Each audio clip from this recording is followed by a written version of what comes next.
Hello, everybody, and welcome to the Chakra Way Meditation Podcast. And today I bring you another lovely guest. So today I'm talking to Dr. Pete Economou, who is a CBT psychologist, sports psychologist. I love that one of your taglines is spreading joy and cultivating daily gratitude, which makes me a happy person because we all need to spread a bit of joy. So let's spread some joy today and welcome Dr. Pete. Thank you for joining me. I'm so thankful to be here and thank you for having me. And hopefully, some listeners will feel some joy. Yeah. Oh, why not? Absolutely. Find yourself something joyful to do whilst you're listening to this. Yeah. So, Dr. Pete, your CBT, this is a fascinating um, discipline that's been around for a while. Now, Yeah. in the UK, if you go to your doctor, your physical, your medical doctor with an issue, they will subscribe a course of CBT. It's one of the few sort of so-called alternative-ish. I mean, it's not really that alternative, it's quite mainstream and accepted now. But it's one of the few of the sort of more alternative things that doctors in this country anyway will prescribe on the NHS. So you get it for free. You get like, I don't know, Yeah. 6 sessions or something for free. And essentially, I mean, correct me if I'm wrong, it's basically working your way towards mindfulness. Is that correct? Well, it's not incorrect. Mm. In, in that it's there's three waves of CBT, so cognitive and behavioral therapy. The first wave is very behavioral, and so Mhm. that was just getting the rat to the race, so mazes where we learned about behaviorism. So the rat would have to find where the cheese was, if you will. Yeah. And then the second wave is when people like Beck and Ellis came in and said, oh, but thoughts are also associated with that. And so then there was like thoughts and behavior. And now the third wave is acceptance based, which is the mindfulness stuff. And so Wow. practitioners in this third wave, we are helping people cultivate mindfulness as a practice because we've found that it's such a empirically supported intervention. Mm. I kind of feel I don't understand how anyone would not be doing it. So I love to hear that in the UK they're prescribing that, 6 sessions, and I think we're moving that way here in the US. There's Mm. a lot more like in primary care kind of conversations around mental health and kind of subscribing or prescribing certain kind of mental health interventions or CBT. Mm. I mean, as far as I'm aware, in the work that I do, which is all sort of yoga, chakras, energetic kind of work, on the borders of woo-woo, but I love to bring in the science to prove the fact that this energetic stuff is really real. For me, it's the work that you do to bring yourself into the present moment. Is that I mean, why don't you just give us a brief overview? I mean, I'm sure a lot of people know exactly what CBT and mindfulness is Yeah. because out there, but we might not actually have a real, if somebody asked us to define it ourselves, we might not be able to do it. So why don't you just do that for us so we're all on the same page? Sure. Yeah. And I love that you said that to set it up because the truth is, when I first started doing this about 15 years ago, people did not know it. I Yeah. think today they know it a lot more. Everyone's at least heard the word They mindfulness. know of it. Yeah. They know of it. Whether or not they know what it actually is a different story. But I approach it. So mindfulness is on purpose in the present moment and without judgment. So Mm. that's from John Kabat-Zinn, and that's the definition that it's pretty global, but also pretty abstract. So what Well, does that actually? straightforward instructions, really. I mean, that's pretty, Sure, the nice and clear. I like that. they're clear, and if it were that easy to do, we would all do it. Yes. So yeah, and so I always like the how to. So on purpose in the present moment without judgment.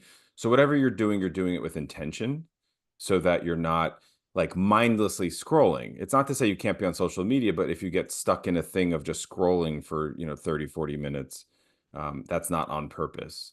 You Mm. do it in the present moment. So you're always trying to kind of ground yourself with something. And so with your work, you might ground yourself with some kind of nature element or with a breath element, any kind of grounding technique, and then without judgment. And this is the piece that I find to be the most challenging for many people because the brain loves to judge. I mean, that's what keeps us alive. So it's we're not going to get rid of judgment. But the goal is with intention and in the present moment, if we can live in a more non-judgmental way, we can experience things more fully. Mm. Yeah. So when as a practitioner, as a qualified doctor who teaches this to people, is it something you teach them or you coach them through? How do you bring that into somebody's life? Because I know that, I can see behind you, you've got your workbook. Yeah. Those things are very much in the, I mean, you can go into a bookshop and buy yourself a Yeah. mindfulness or a CBT type workbook that you Sure. have to sit down and do. Yeah. It's like homework almost. Sure. Um, so how do people begin to sort of no, I think we should go back to the beginning. What are the benefits? What is it that everybody can benefit from Yeah. through CBT and through mindfulness work? Yeah, and I want to be I want to be clear. Like I think they're they are uh they are not the same thing. So they're very similar and they're like cousins. So maybe they're in the same Mm, family tree, but CBT and mindfulness are different. okay. I think it's important just to differentiate because Well, tell me you what the differentiations are between them. well, so if I'm practicing cognitive and behavioral therapy from a first or second wave, I may not never introduce mindfulness at all. And so that was what I led with. So the first wave is more behaviorism. So behaviorism is sort of behavioral activation, contingency planning, sort of things that just help people like reward systems, motivation, just to get to where they're going, and then the second, so they may within that there's potentially no space for mindfulness, and then the second wave looks at more thoughts, things like David Byrne's cognitive distortions, so all or nothing thinking, generalization, so things that the brain does through these thoughts that kind of impact people's behaviors and feelings. And so the benefits of any of these things, frankly, will vary from person to person, because you Mm, will have some listeners that are not into mindfulness. They may have tried it and they don't like it. mm, um, Now, your listeners will probably like it a little bit more than others, because if I'm into chakras and if I'm into meditation and Reiki and energy work, I'm probably into mindfulness. But the benefits are tremendous, and so that's why we are an evidence-based practice, because we have a ton of RCTs, randomly controlled trials. So the research kind of supports that what we do works. What do? We reduce symptoms, we improve kind of life engagement, often sort times like decreasing depression and anxiety. mm, We are the treatment for anxiety, panic, things around body image. yeah. It is sort of the first line of offense for most kind of behavioral or behavioral health issues. Mm, Um, then if I go to the mindfulness benefits, it changes the brain. So I'll say that in like a really sort of general way, but there's very little we do that can actually impact the brain in this way. So places like the amygdala. So the amygdala is your emotion regulation center. This can change. The nucleus will shift with the practice of mindfulness. Global, cerebral skeletal, like kind of just gray matter, the density of it increases. mm, So these are things that we now have by bridging the East and the West medicine and intervention to then understand that neurologically the benefits of a mindfulness practice are really tremendous. And I'll say that I think we're just scratching the surface too, because we've been doing heart surgery for over 100 years and we've only been imaging the brain for about 15 to mm. 20. And if you've ever had an MRI or seen an MRI machine, they're very similar to early computers. It's a huge room that's required to take a couple pictures of an area of the body. Yeah. So I think that we're going to really see some tremendous kind of growth and trajectory in these arenas in the coming time. Yeah, I mean, it's fascinating that the idea of neuroplasticity has only Yes. really just been accepted as a real thing, that we can actually rewire the neurons in our brains. Yeah. And this always makes me very, very happy because it just goes to prove what the yogis of thousands of years have been already Yes. been saying for ages and forever, Yes. that we Yeah. can shift the way we think, the way we, and this is the thing I think is like the plague of the West is Yes. our minds, is being stuck in our thought patterns and being, Yeah. inundated with information that makes us feel not enough. or that, you know, we get caught up in, you know, there's such a mental health crisis.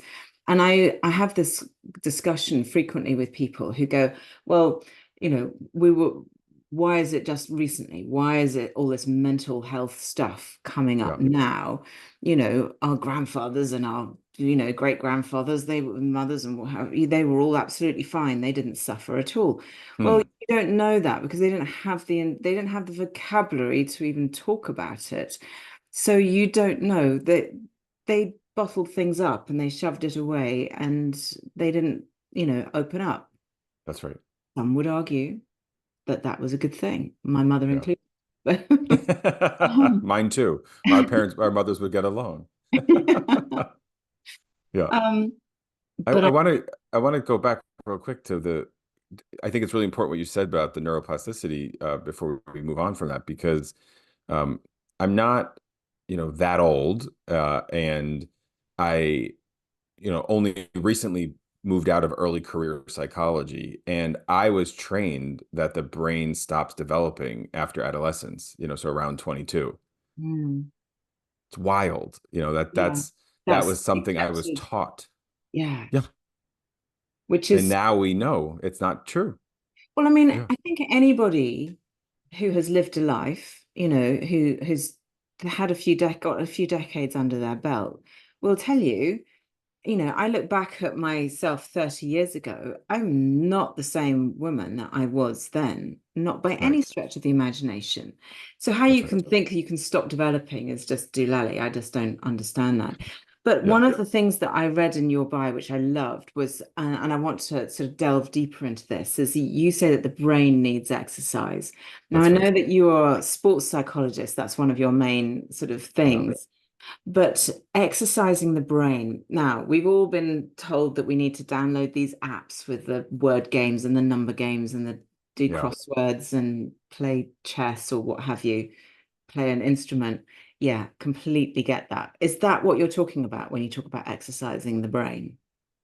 So thanks for picking that up. And it's like anything else. So yeah, it does. It's the language I use with athletes, but also just with the general population and just high performing individuals. The brain, every one of our organs needs exercise. So we do cardio for our heart. We drink lots of water for kidney. We do an alcohol cleanse for our liver. Like there's things that we do to kind of jumpstart and like help our organs. But I don't think we exercise our brain. And so oftentimes people will say, well, I read, for school. Well, I don't know if that's exercise because it's just sort of it's rote. It's sort of like you don't need to do it on purpose or in the present moment or without judgment. It's just sort of mechanical. And so for me, the exercise is something that's different. So if you drive on the right side, practice on the left in a safe way. But this metaphoric speaking, like so for me, it's like in swimming, as a former swimmer, we circle swim. So you swim up the right and down the left. Yeah. Just do it the other way.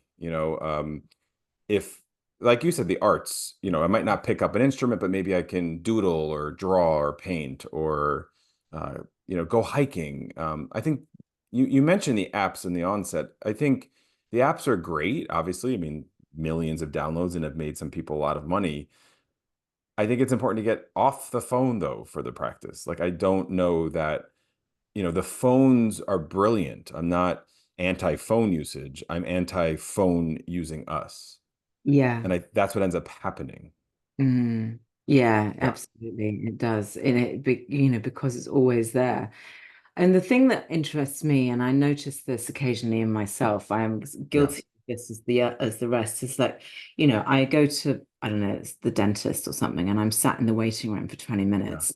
Do Yeah. I just sit and look at the people around me, or even, God forbid, make conversation with them? Um, or do I take out my phone and just, Yeah. you know, scroll aimlessly? I pick out my phone. And that's every so often I catch Yeah. myself doing that. I go, no, turn it off, put it in my pocket, my bag, Yeah. whatever, and just sit and be. And then you look around and you realize that nobody else is doing that. Everybody else is on their phone, unless Yeah. they're, you know, 70, 80 plus. And even half of them are on their phones nonstop as That's well. right. Yeah. You I know, it's a real epidemic of this new thing, and it has such yeah. power. So I don't know, if it can bring a little bit of mental stimulation, if instead of sitting in the dentist waiting room scrolling through Facebook or whatever, you're actually doing some kind of Sudoku or Yeah, crossword or something that's actually making your brain like a little bit active. There's degrees of what's okay-ish, I guess. But for sure. yeah, this is something that we need to, and I think having that mantra of on purpose in the present and without judgment, Yeah, every time you pick up your phone, that would be an incredibly helpful absolutely. thing to Yeah. do. And Yeah. what's the other thing that you said about, this exercising the brain? And you Yeah. talked about everything from exercising or just changing a habit Yeah. slightly. So moving things around. And like in our houses, things go where they go. And when they're not where they Yeah. are, we freak out and they go, Yeah. what the hell is the whatever it is we're looking for? Maybe it's a good idea to put everything in a slightly different place all the time. We are such creatures of habit. In my That's yoga right. class, I'll say, you're constantly will twist to your dominant hand side, if Yeah. you're reaching for something. So your body gets used to going in the same way. We give Yeah. ourselves these grooves that down which we go. So challenging Yeah. those grooves, for me, obviously yoga is the biggest thing to challenge your brain because you are so on purpose, you are so present. Yes. You can't help but be it. And then the big task of yoga is to do it without judgment because you're looking Abs. Bendy Wendy in the front there who's going, oh, look at me. And so Yeah. that's the tough bit. So Yeah. let's talk about that because we Yeah. know how to be in the present, we hope. We know how to be on purpose, but the judgment thing is tough. Yeah. How Yeah, do it is. I love we fix that? I love that you gave that example of Bendy Wendy, because a lot of the athletes I work with are always comparing to Bendy Wendy. And that's why I have yoga mats in my office and meditation cushions. So I will say, if I had a choice, the best exercise for the brain is meditation. So it's not for everybody, and I understand that. And so, It is. It's for everybody listening to this podcast, that's for sure. yeah, well, that's good because the way I deconstruct that to say it's not for everybody is because I'm trying not to push back the person who's a little ambivalent, because I will say meditation works for everybody just when they're ready for it to be in their life. There are so many different types of meditation, though. That too. A walking meditation, That's right. a mantra meditation, a Yeah. guided meditation, like I do. You don't have to just sit still and empty your mind. That's what freaks people out. But anyway, sorry, I've digressed you. Go on. No, you have not. It's perfect. I mean, that's in Zen, we call it kinhin, which is the walking meditation. So you take the break. I mean, you can't just sit still, physically. I mean, I always say I'm more sore after a meditation retreat than after running like a 5K or a marathon because the posture and the discipline of sitting, and that's the intention. Yeah. That's the intention. So the non-judgment is key. And so even in yoga, I think it's really critical. And so oftentimes yoga, especially with the population I work with, is very accessible. Mm. I say that with a little grain of salt because it's not that accessible still, because it still feels slow and boring to many people that I work with because they're used to like pumping weight and doing all crazy exercise. And I remind them that yoga was, and this is more your expertise, but built on to warm the mind up to meditate. That was the original practice in India, like was just to, how do you get your body loose and ready to sit? Yeah. And You need to be, as you've just said, you need to be strong. If you actually want to yes, sit in meditation like a proper yogi for like an hour or two, whatever, it's the physical endurance to sit still for 2 hours is way difficult, more way difficult difficult. than running Yeah. 5K, I suggest. For sure. I mean, that's been my experience at least. So I Yeah. think that's right. Yeah. So, yeah, there's all of that. And I do think that the other thing I'll say, before we move on is, much other exercise is like a gerbil on a wheel, kind of spinning and you're just going through the motions. Whereas yoga, you're forced to be on that mat by yourself. And there, oftentimes without headphones in your ears or things of that nature. So you can't distract and you have to actually look at Bendy Wendy, and Mm. there will be that thought, and you have to work with your thought that reminds you that you're not as flexible as Bendy Wendy. and Mm. as much as you try and get to that place of non-judgment, you're still going to judge. Yeah. And so we work on, the way I say it, we work on decreasing judgment and lowering the volume. Mm. Okay. So in a yoga class, we can be judgmental in our lives when we're on social media, things we've been talking about already. It's full of judgment. So Yes. what, other than saying, well, just let's not be as judgy as we could be, what are the actual sort of like are there like solid techniques that people can put in their pocket and go, ah, now that I can use that to not be judgmental? Or is it just having that awareness of not wanting to be judgmental?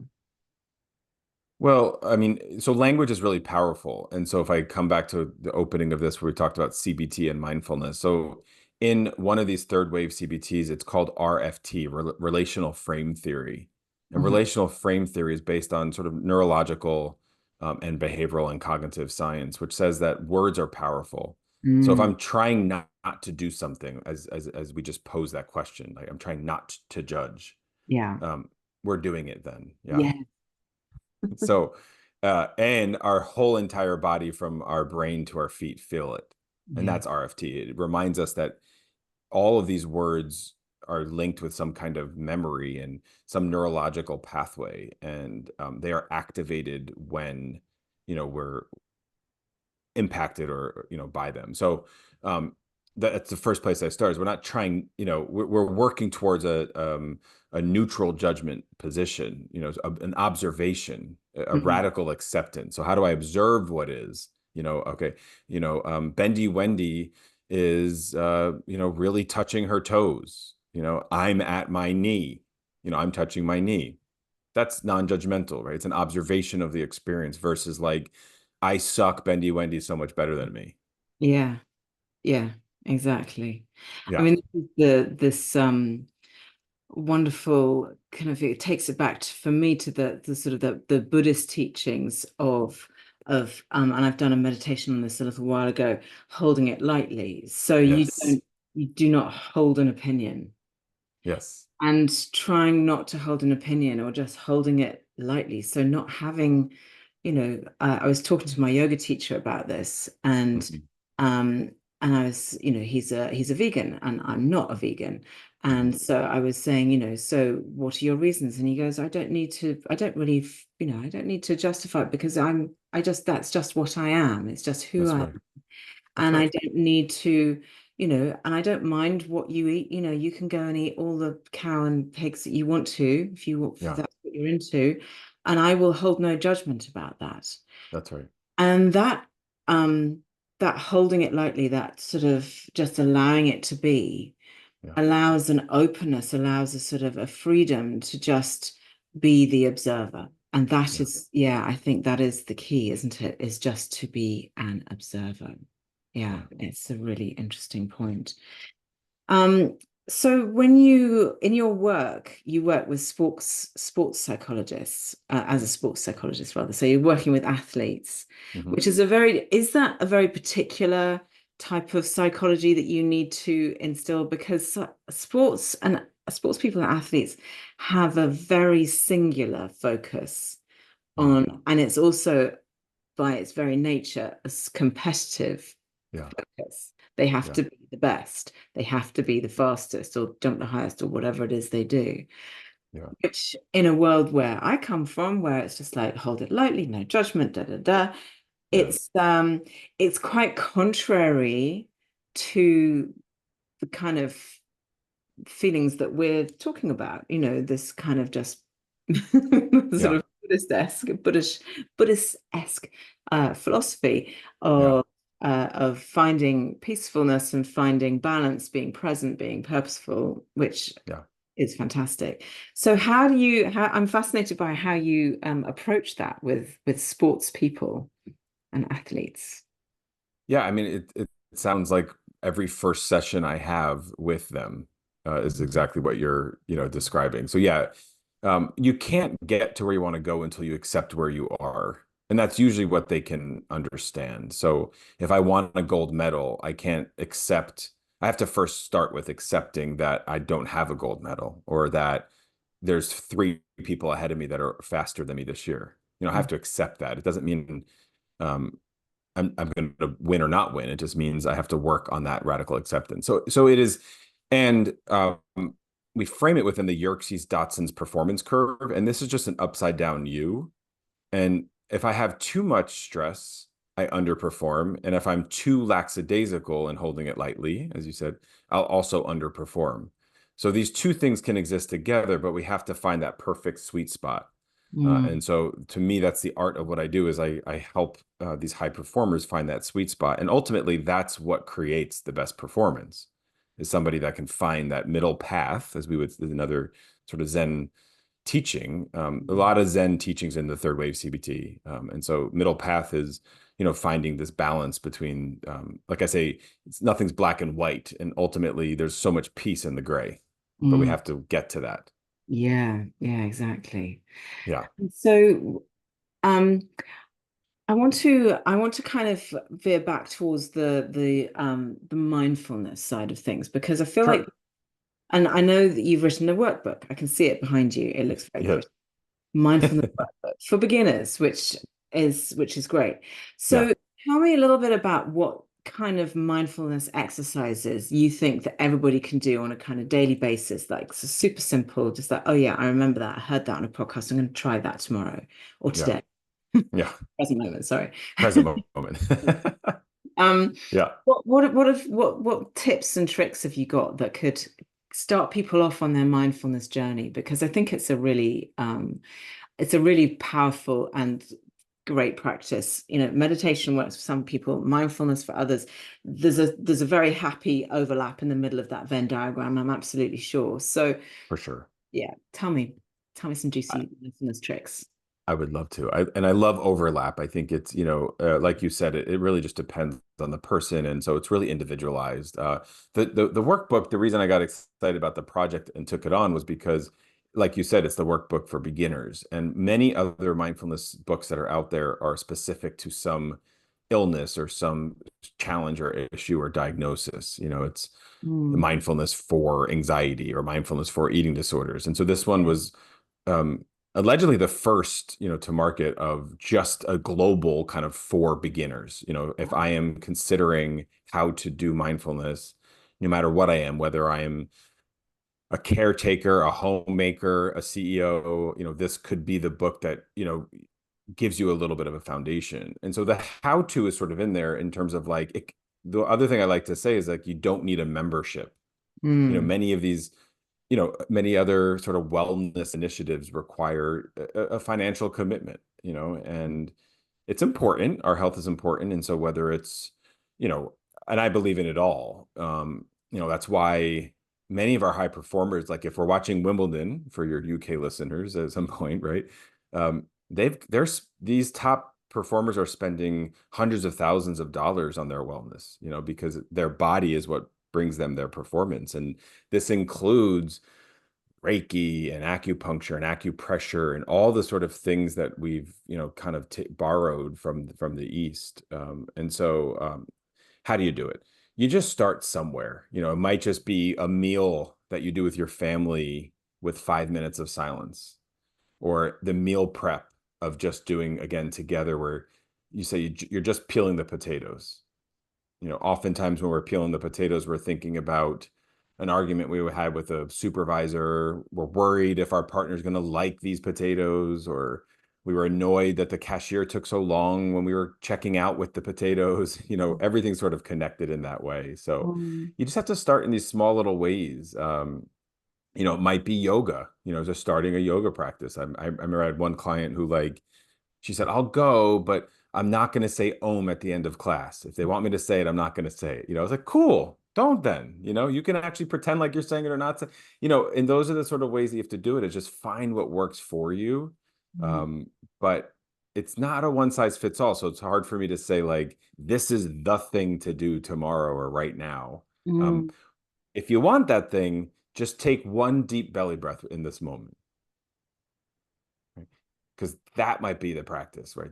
The diaphragmatic breathing just activates your parasympathetic nervous system. And no matter how anxious or annoyed you are or whatever you're doing in that moment, Pema Chodron wrote that it just takes 6 of those breaths to change your mood, Yeah, you know. exactly. That's all we need. Yeah. Okay, well, I can back that one. I'm fully on board with breath. Just take a Yeah. few deep breaths. Yeah. It's an extraordinarily powerful thing to do, to just Yeah. access the breath. And reminding yourself to take the breath Yeah. is the main factor here. Um, and I don't know, some people have, I don't know, I wear various pieces of jewelry that remind me to breathe sometimes. I mean, Perfect. someone just has to say the word breathe, and I'm like, oh, yes, I can take a big Yeah. breath. I can't help but, it's sort of, and now I don't need to think about it. I just know that that's what I need to do. Last thing at night as I'm going to sleep, I will take a really big, deep breath and let it all go. And then the next thing I know, I'm asleep. It's literally just one breath and I'm gone. Oh, And sure. it's just the most incredible and powerful thing to do. So yeah, I think that's a great top tip. Thank you for It that. is. Yeah. We can all get behind that. Um, I wrote down a while back in our conversation, I wrote down two lovely, not very lovely words. And I'm trying to think what that was regarding. So I think we were talking about CBT and we were talking about neuroplasticity and we were talking about how to shift the way that our minds work. And just Yeah. before we finish, I want to just go back to this because I think it's a really big topic that I think will help people understand themselves and other people in their lives as well. Yeah. So, when people are operating, and the words I've written down are shame and guilt, Yeah. it's insidious and horrible of things. They're the Yeah. lowest vibration of emotions that we can have. They take us into a horrible place. Yeah. How do you use CBT or mindfulness to bring yourself out of that kind of depth of negative thought? Is that possible? Yeah, for sure. I mean, it's very possible. So there's, I mean, several authors that come to mind for me on this. Of course, the most famous is Brene Brown, Mm, doing research around vulnerability, and then she like built into, shame and guilt. I mean, these yeah. are high level emotions that are disgusting, like you said. But what I will say, and then you've got people like Marsha Linehan, Shireen Rizvi, people that are studying dialectical behavioral therapy, which Marsha talks that this is a form of CBT, and she basically learned it through her Zen practice. She herself is a sort of she's disclosed about her own kind of mental health challenges and her own suicidality, and that Zen was the only thing that saved her. And so shame and guilt was a big part of that. Many people with these sort of deep rooted challenges will kind of connect with that. The human experience is full of that. The thing I wrote down as we were having this conversation was a quote that I always mess up, but it's basically that what the West calls suffering is what the East calls living, type Mm, thing. Like the East just accepts that the pain that you experience is just part of life, yeah. whereas the West is like, how do I get rid of this? And this is suffering. Yeah. So yeah. Yeah. It's a strange, it's an interesting thing that we have been programmed to think that we don't deserve or need to suffer when it is Yes. an absolute integral part of being a human person, being alive is, you know, Yeah. we operate in waves. That's We right. have good days, we have bad days, we have Yes. highs and we have lows, and wherever we are, we know, and that brings me back to this holding it lightly, That's because right. if you're constantly striving for that high, that Hmm. peaceful, sitting on top of a mountain vibe, you can't sit on top of a mountain all the time. You have to come No, down to the valley to get water. that's You right. have to, it's anyway, yeah. Okay, I love that. Thank you. Yeah. Honestly, I could talk about all of that for a while. It's a big old subject, but you're right. I think Yeah. acceptance is um is a clear path to making it less heavy. Yeah. If we can accept it, that doesn't mean that we go, oh, I'm just going to be like this forever. It's just like, oh, this is how I am right now. And that's where Yeah. I guess this present moment on purpose and without judgment really comes in. So, Yes. Dr. Pete, thank you. Tell me, how can people, I'll tell everybody, how can they get hold of you and tell people what you offer as well in the way of your work and so on? Yeah, so I'm an assistant professor and a director of a lot of behavioral health and sports psychology programs. You can find me at Instagram, or most of my handles are official Dr. Pete, Dr. Pete. And so, yeah, I'd love to, the goal is to, as you said, spread joy and cultivate happiness. And, I can do that one-on-one, but I can do it a little more impactfully uh, in stages like this. So, thank you for the opportunity to talk about this really important topic. And, you know, I like this because my job is to not have a job. And I think that the work that you're doing and these types of resources can really facilitate that because suffering's natural. So what we also, we say that pain is inevitable, suffering is optional. So we are going to have pain like the highs and lows, but the suffering piece is optional. Yeah, I love that. Oh, that's beautiful thing. Beautiful to finish on that. Thank you. Thanks so much for joining me today. Thank you for having me.